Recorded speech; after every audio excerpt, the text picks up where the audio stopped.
Εδώ ας πούμε το καρεκλάκι δεν το έχω τέρμα κάτω πάνω τη τσέλα τώρα. Και εγώ το ίδιο, την έχω χαμηλώσει λίγο. Ναι, σε μερικά δίσκα από τα σημεία.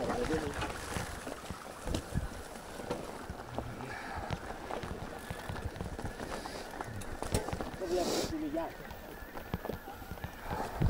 Ξέχνα τον αυτόν. Πανέμορφο μέρος ρε, πανέμορφο μέρος, κάτω από τα δέντρα, τι να σου πω.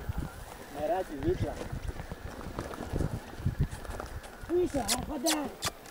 Αυτό είναι όλο ρε. Οπα! Όχι, έπιασε το λάστιχο. Πώς είναι το νεροφάγωμα, έτσι μπήκα μέσα και κοίτα. Sorry, Άρη. Πάμε ρε.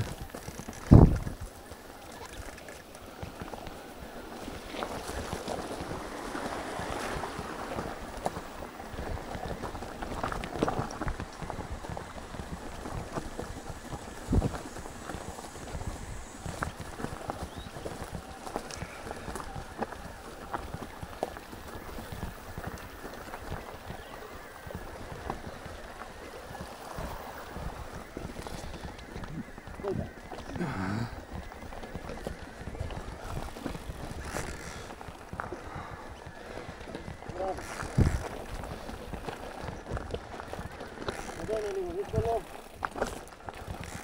Κατέβασε και ψελίτσα λίγο, μην κάνεις καμία μαλακία. Θα το δούμε λίγο αυτό το ποδήλατο τώρα.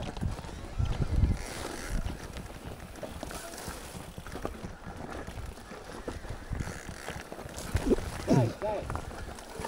Κάει του βουνού. Εδώ θα πας αριστερά, για άλλο.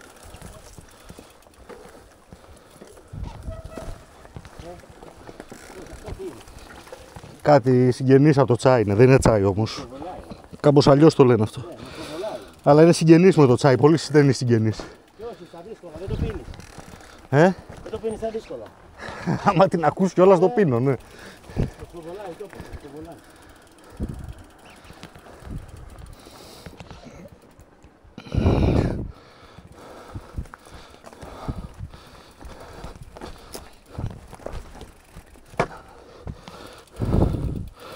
Αρεστικό το Monster. Το Monster που σκόνει και κάνει...